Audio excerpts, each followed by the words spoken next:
job to fix the date or time. நாட்களையும் நேரத்தையும் குறிப்பது அது உங்களுடைய வேலை அல்ல. It is God's job. அது தேவனுடைய வேலை. Your job and my job is to seek him and seek his time and wait for his time. நீங்களும் நானும் செய்ய வேண்டியது அவரை தேடி அவருடைய நேரமும் அவருடைய சித்தமும் என்ன என்பதை நாம் அறிந்து கொள்ள வேண்டும். Some so-called believers check their mobiles as soon as they get up from the bed how the day could be. தங்களை விசுவாசி என்று அழைத்துக் கொள்ளுகிற சிலர் காலையில் எழுந்த உடனே ராசி பலனை தங்களுடைய மொபைல் போன்ல பார்ப்பார்கள். Some check their astrology calendars secretly to see the period of Rahu, new moon and full moon. In normal words it is Amavasya, Paurnami. இன்னும் சிலர் பார்ப்பீர்களே என்றால் தங்களுடைய நாள் காட்டியிலே நல்ல நேரம் எது, கெட்ட நேரம் எது, அமாவாசை எப்பொழுது, பௌர்ணமி எப்பொழுது என்று சொல்லி இப்படிப்பட்ட ராசி பலன்களை யாரும் அறியாமல் பார்த்து கொண்டிருப்பார்கள். I am talking about believers only. நான் பேசுகிறது, நான் சொல்லுவது விசுவாசிகளை குறித்து. See, whether you do it secretly or openly, you have nothing to do with the time.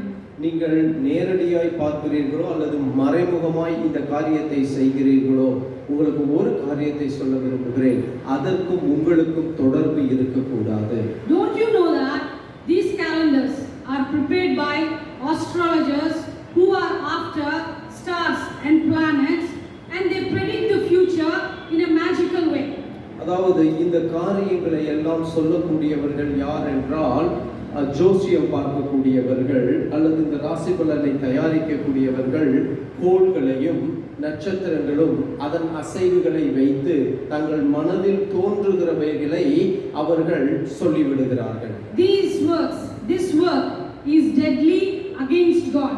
இந்த காரியங்கள், இந்த செயல்கள் தேவனுக்கு முற்றிலும் அருவருப்பானது. Beyond doubt it is against biblical. சந்தேகத்திற்கு அப்பாற்பட்ட விதத்தில் நான் சொல்லணும் என்றால் இவைகள் வேதத்தின்படி வேதத்திற்கு புறம்பானவைகள். In a little while I will prove it to you from the biblical point of view. வேதத்தின் அடிப்படையிலே நான் இன்னும் சற்று நேரத்தில் அவைகளை உங்களுக்கு விளக்கி காட்டிக் கொடுக்கிறேன். In Old Testament times soothsayers were there. பழைய ஏற்பாட்டு காலத்தில் குறி சொல்லுகிறவர்கள் இருந்தார்கள். But God clearly tells in the book of Deuteronomy 18:9-14. உபாகமம் 18ஆம் அதிகாரம் 9 இலிருந்து 19 வசனங்களுக்குள்ளாக வேதம் மிக தெளிவாய் சொல்லுகிறது. It says, one who practices witchcraft, soothsayers, one who interprets omens, something like predicting good and bad, all these things, spiritist, one who calls up the dead, all these are abomination to the Lord. வேதம் மிக தெளிவாய் சொல்லுகிறது. உபாகமம் 18:10 பின்வரும் வசனங்களிலே குறி சொல்லுகிறவனும் நாள் பார்க்கிறவனும் அஞ்சனம் பார்க்கிறவனும் சூனியக்காரனும் மந்திரவாதியும் சன்னதக்காரனும் மாய வித்தைக்காரனும் செத்தவர்களிடத்தில் குறி கேட்கிறவனும் உங்களுக்குள்ளே இருக்க வேண்டாம். இப்படிப்பட்டவைகளை செய்கிறவன் எவனும் கர்த்தருக்கு அருவருப்பானவன். Clearly Bible says these things the Lord has not appointed such for you. வேதம் இன்னும் மிக தெளிவாய் சொல்லுகிறது, இப்படிப்பட்டவர்களோ அல்லது இப்படிப்பட்ட காரியங்களோ தேவன் உங்களுக்கு ஏற்படுத்தவில்லை என்று சொல்லி. We should not follow. It is not for us. நாம் அவைகளை பின்பற்றக்கூடாது. காரணம் அவைகள் நமக்குரியவைகள் அல்ல. Even God proved in the book of Numbers. என்னாகமத்திலே கர்த்தர் மிக தெளிவாக ஒரு காரியத்தை விளக்கி காட்டுகிறார். I will show you. அதை உங்களுக்கு நான் காட்டி கொடுக்கிறேன். But before that, I want to give you one verse from the book of Isaiah 44:25. அதற்கு முன்பாக ஏசாயா 44:25 உங்களுக்கு நான் சொல்லுகிறேன். God frustrates the signs of babblers, but he confirms the word to his servant. நான் கட்டுக்கதைக்காரரின் குறிகளை அபத்தமாக்கி குறி சொல்லுகிறவர்களை நிர்மூலராக்கி ஞானிகளை வெட்கப்படுத்தி அவர்கள் அறிவை பைத்தியமாக எண்ணுகிறவர் நான் என் ஊழியக்காரரின் வார்த்தையை நிறைப்படுத்துவேன். God proved it in the book of Numbers. அந்த காரியத்தை என்னாகமத்திலே கர்த்தர் உறுதிப்படுத்துகிறார். If you read it you will understand. அவை அவைகளை படித்தால் நீங்கள் புரிந்து From கொள்வீர்கள். the book of Numbers 22, 23, 24 chapters. என்னாகமம் 22, 23, 24 அதிகாரங்கள். God frustrated one king as well as soothsayer by his actions. தேவன் அவ்விடத்திலே ஒரு ராஜாவையும் ஒரு சன்னதக்காரன் அல்லது குறி சொல்லுகிறவனையும் கர்த்தர் அவமதித்து போடுகிறார். The king named Balak, he is a king of Moab. மோவாபின் ராஜாவாகிய பாலாக்கும் Afraid to attack Israel because they were many. இந்த ராஜா இஸ்ரவேலரை எதிர்த்து யுத்தம் பண்ணுவதற்கு பயப்படுகிறான். காரணம் இவர்கள் அநேகராய் இருக்கிறார்கள். So he sends his PA to one man called Balaam. He is a soothsayer. இந்த பாலாக் என்ற ராஜா தன்னுடைய உடன் வேலைக்காரர்களை பாலாம் என்ற குறி சொல்லுகிறவரிடத்தில் அனுப்புகிறார். His work is to curse Israelites. அவர் ஒரே காரியத்தை தான் கேட்கிறான், நீ கடந்து வந்து இஸ்ரவேலை சபிக்க வேண்டும் என்று சொல்லி. He was hired by the king. அந்த ராஜாவினால் இந்த பாலாம் இந்த பிலேயாம் என்ன செய்யப்படுகிறான் என்றால் கூலி பொருத்தப்படுகிறான். Since this man is familiar in those days, in those years. நான் நினைக்கிறேன் இந்த மனிதன் அந்த நாட்களிலே மிகவும் பிரபலமான ஒரு மனிதனாக இருந்திருக்கிறார். The king himself says, whoever you bless, they are blessed. Whoever you curse, they are cursed. ஏன் இதை சொல்லுகிறேனே என்றால் பாலாக் என்ற இந்த மோவாபின் ராஜா பிலேயாமை பார்த்து சொல்லுகிறார், நீ யாரை ஆசீர்வதிக்கிறீரோ அவர்கள் ஆசீர்வதிக்கப்பட்டிருப்பார்கள், நீ யாரை சபிக்கிறீரோ அவர்கள் சபிக்கப்பட்டிருப்பார்கள் என்று. Yeah, it is very interesting to read. அதை நாம் வாசிக்கும் பொழுது மிக ஆச்சரியமாக இருக்கிறது. Even we have one person in Andhra, he is very familiar astrologer. Even Andhra என்னுடைய சொந்த ஊரான ஆந்திராவில் கூட ஒரு மனிதர் இருக்கு. அவர் பார்த்தீங்கன்னா இப்படிப்பட்ட காரியங்களை சொல்லக்கூடியவர். But God clearly tells him not to curse but to bless. ஆனால் தேவனோ பிலேயாமிடத்தில் ஒரு வார்த்தையை எடுத்துரைக்கிறார், நீ இஸ்ரவேலை சபிக்க கூடாது, இஸ்ரவேலை ஆசீர்வதிக்க வேண்டும். So he comes to Israelites camp with his donkey. அவன் தன்னுடைய கழுதையோடு இஸ்ரவேலின் அந்த பாளையத்திற்கு கடந்து வருகிறான். His donkey knows that it is against the Lord. அவனுடைய கழுதைக்கு தெரிகிறது இவன் கடந்து போவது தேவனுக்கு பிரியமில்லாதது, தேவனுக்கு விரும்பாதது என்று சொல்லி. But not soothsayer. ஆனால் இந்த குறி சொல்றதுக்கு தெரியல. That time God opens donkey's mouth to open his eyes. அந்த நேரத்தில் கழுதையின் வாயை திறந்து பிலேயாமின் கண்களை கர்த்தர் திறக்கிறார். He frustrates his king by blessing Israelites. இந்த ராஜா அதிகமாக இளைப்படைகிறான். ஏனென்றால் இஸ்ரவேலை ஆசீர்வதிக்கிற வார்த்தையை கேட்டதினால். If you read, you can see exactly opposition occurred. இந்த இடத்தில் பார்ப்போமே என்றால் இந்த ராஜா எதிர்பார்த்ததல்ல, அதற்கு எதிர்மறையான காரியங்கள் நடைபெறுகிறது. That is the work of God.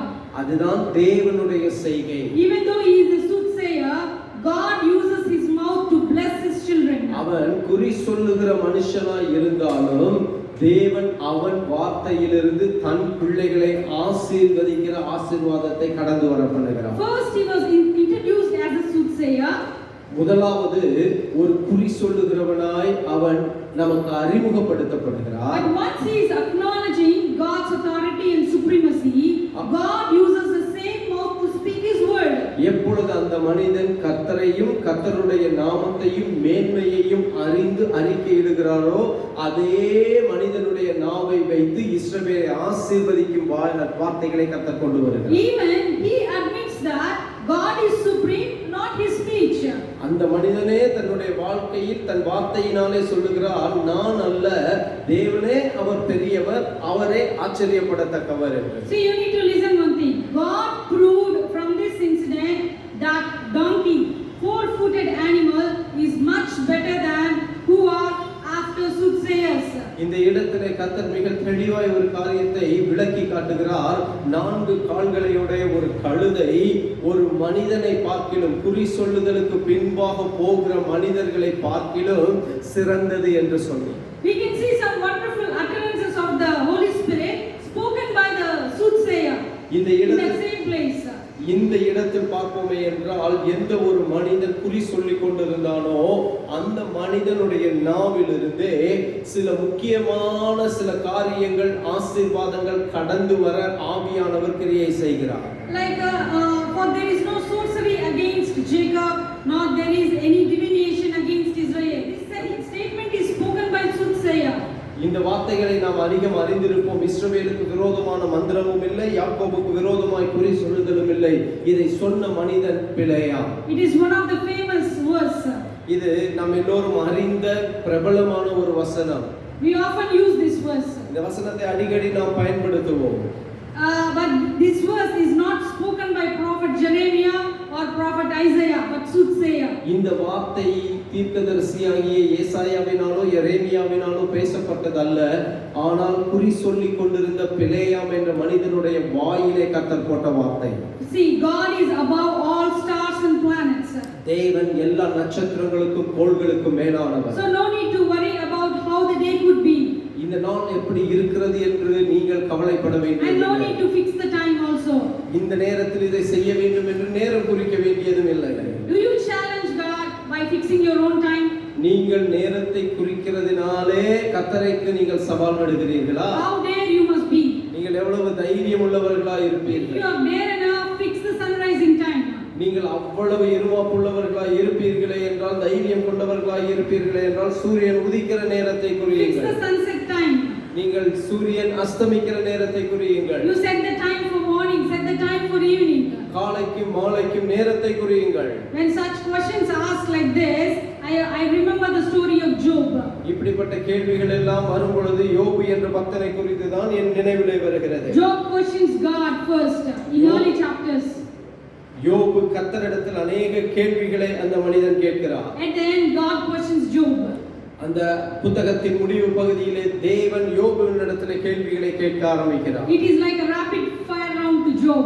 வினாவிடையிலே எப்படி மிக துரிதமாய் பதில் கொடுக்கக்கூடிய ஒரு கட்டம் இருக்குமோ அதை போல அந்த சூழ்நிலை இருக்கிறது. He is asking questions like, do you know who laid the foundations? கர்த்தர் இப்படிப்பட்ட ஒரு கேள்வியை கேட்கிறார். பூமிக்கு அஸ்திபாரத்தை போட்டது யார் என்று உனக்கு தெரியுமா? And do you know who laid the cornerstone? மூலைக்கல்லை யார் நிலைநிறுத்தினது என்பது உனக்கு தெரியுமா? And do you know the breadth of the earth?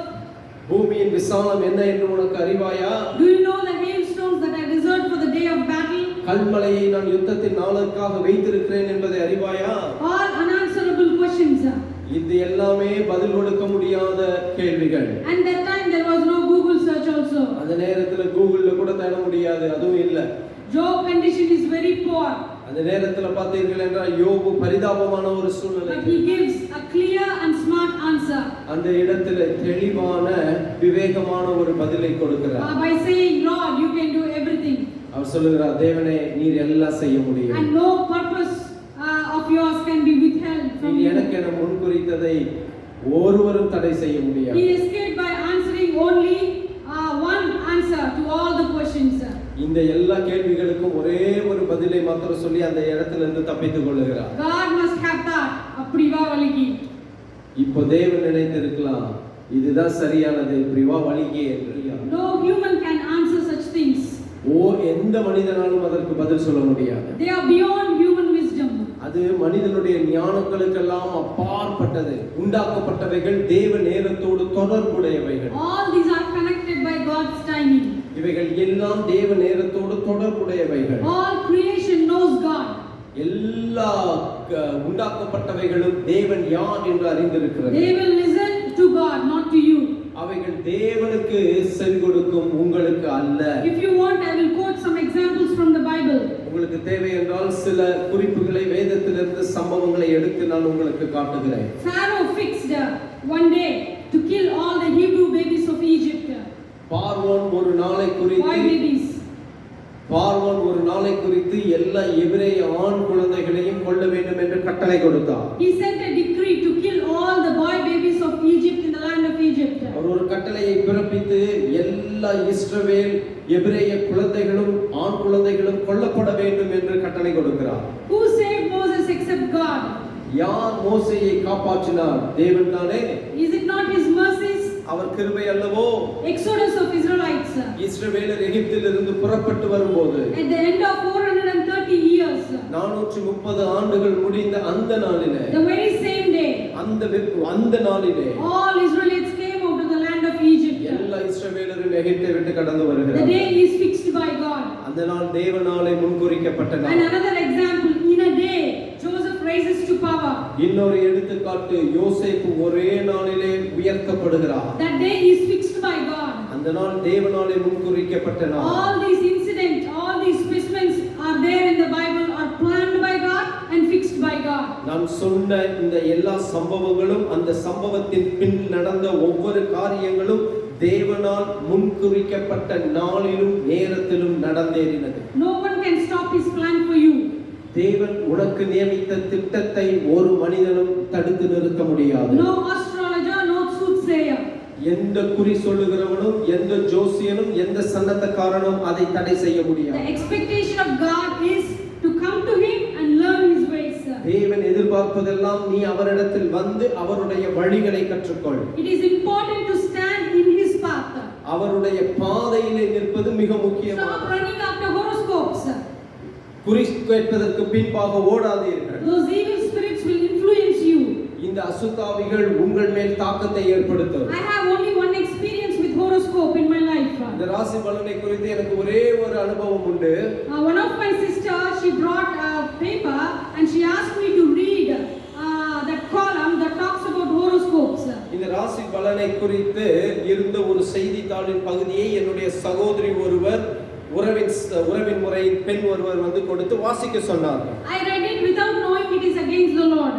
அது தேவனுக்கு பிரியமில்லாதது, தேவனுக்கு விரோதமானது என்று தெரியாமல் அதை நான் படித்தேன். But the next day, without my notice, I went to the same page to find out what they have written about me. அடுத்த நாள் நான் என்னுடைய அந்த செய்தித்தாளை படிக்கும் பொழுது நானே அறியாமல் என்னுடைய காரியத்தை குறித்து என்ன சொல்லி இருக்கிறது என்று அந்த பகுதிக்கு கடந்து போனேன். It started influencing me. அது என் வாழ்க்கையில் தாக்கத்தை ஏற்படுத்த ஆரம்பித்தது. But God is gracious to me.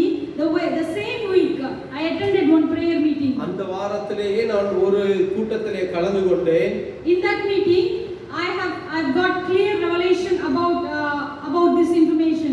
இந்த காரியங்களை குறித்து தேவன் தெளிவாக என்னோடு பேசினார். From that day onwards I didn't give chance to it. அந்த நாளிலிருந்து அவைகளை முற்றிலுமாய் கைவிட்டு அவைகளுக்கு என் வாழ்க்கையில் கிரியை செய்ய இடம் கொடுக்க See, it will influence you. The evil spirits behind those horoscopes will influence us.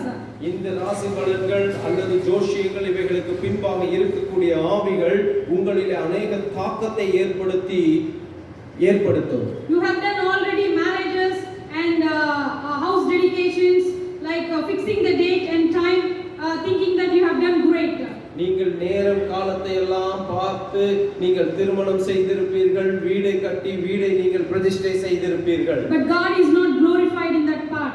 அந்த காரியத்தில் அந்த செய்கை மூலம் தேவன் மகிமைப்படவில்லை. Because you choose time rather than God. நீ தேவனை தெரிந்தெடுப்பதற்கு பதிலாக உலகத்தின் மனிதன் கொடுத்த நேரத்தை தெரிந்தெடுத்து விட்டார். At least change now. இப்பொழுது மனம் திரும்பி சீர்படுத்திக் கொள்ள வேண்டும். My summary is this: stop running behind astrology and stop running behind horoscopes. என்னுடைய ஒரே ஒரு அன்பான வேண்டுகோள் என்னவென்றால் இந்த ராசி பலன்கள், ஜோசியங்கள், மற்ற காரியங்களுக்கு நேராக கடந்து போகாதீர்கள். It will not be a blessing to you. It will not be a blessing to your family, not even to your children. அவைகள் உங்களுக்கும் உங்கள் குடும்பத்திற்கும் உங்கள் பிள்ளைகளுக்கும் ஆசீர்வாதமாய் இருக்காது. You and I can do only one thing. We have to set the time to seek the Lord. நீங்களும் நானும் ஒரு காரியத்தை தான் செய்ய வேண்டும். நேரம் ஒதுக்கி தேவனை தேட வேண்டும். That will bring everything to us. அவைகள் எல்லா நன்மைகளையும் நம் வாழ்க்கையிலே கொண்டு வரும். Please listen carefully. You may say witchcraft has been done on me or against my family. I lost many because of such evil acts. நீங்கள் சொல்லலாம், என் குடும்பத்திற்கு விரோதமாக செய்வனை செய்து விட்டார்கள், அவைகளினால் நாங்கள் அநேக காரியத்தை நானும் என் குடும்பமும் இழந்து விட்டோம் என்று. Spirit of God says don't worry. தேவாவியானவர் சொல்லுகிறார், அதை குறித்து பயப்படாதே. Nothing hasn't happened yet. உன் வாழ்க்கையில் எதுவும் இதுவரைக்கும் அதிகமாய் நடக்கவில்லை. No need to shrink thinking about your past. உன்னுடைய கடந்த காலத்தையே நினைத்து உன்னையே நீ சுருக்கிக் கொள்ளாதே அல்லது கவலைக்குள்ளாக ஆக்கிக் கொள்ளாதே. You please rise up from that very place, from that moment. அந்த கஷ்டமான போராட்டமான சூழ்நிலையிலிருந்து மறுபடியும் எழும்பு என்று கர்த்தர் சொல்லுகிறார். Please believe God, turn to him. God decides to bless you, not to curse you. தேவன் உன்னை ஆசீர்வதிக்க விரும்புகிறார், உன்னை சபிக்க அல்ல. எழும்பு மறுபடியும். God is holding the time, not someone. தேவன் உன்னுடைய காலங்களை தன் கரத்தில் வைத்திருக்கிறார், வேறு ஒரு மனிதனோ ஒரு மனுஷியோ அல்ல. Stop worrying about this astrology or sorcery, whatever it may be, could be. இந்த ஜோசியம் அல்லது ராசி பலன்கள் அல்லது வேறு எந்த காரியங்களை குறித்தும் நீ பயப்படாதே. Please understand God's love for you. தேவ அன்பை நீ அறிந்து கொள், உணர்ந்து கொள். You may not know God and his timing, but time knows its God very well. உனக்கு தேவனுடைய நேரமும் காலமும் தேவனையும் அறியாமல் இருக்கலாம், ஆனால் நேரத்திற்கு தன்னுடைய தேவன் யார் என்று நன்றாய் தெரியும். So run behind God, not behind the time. தேவனுக்கு பின்பாக ஓடுங்கள், நேரத்திற்கு பின்பாக அல்ல. I already said, the day you walk with the Lord, it's a good day. நான் ஏற்கனவே சொன்னது போல சொல்லுகிறேன், தேவனை பின்பற்றுகிற நாள், தேவனோடு ஆரம்பித்து தேவனை பின்பற்றுகிற நாள் நல்ல நாள். The day you don't walk with the Lord, it's a bad day. தேவனோடு ஆரம்பிக்காமல் தேவனை பின்பற்றாத நாள் கெட்ட நாள். I want to end up by saying one statement. இந்த செய்தியை ஒரே ஒரு காரியத்தை சொல்லி முடிக்க விரும்புகிறேன். Rooster crows according to God's time. சேவல் ஒவ்வொரு நாளும் தேவன் நியமித்த நேரத்திலே அது கூவுகிறது. Why can't you and I do the same?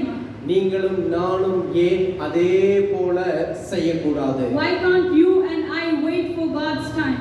நீங்களும் நானும் ஏன் அதே போல தேவ நேரத்திற்கு காத்திருக்க கூடாது? God is not time, but God is a God of time. நேரம் தேவன் அல்ல, அவர் நேரத்திற்கும் காலத்திற்கும் தேவனாய் இருக்கிறார். So all that we need is to wait and trust his timing. நீங்கள் காத்திருந்து அவர் நேரத்தை அறிந்து கொள்ள வேண்டும். In his word we have healing. அவருடைய வார்த்தையிலே சுகம் உண்டு.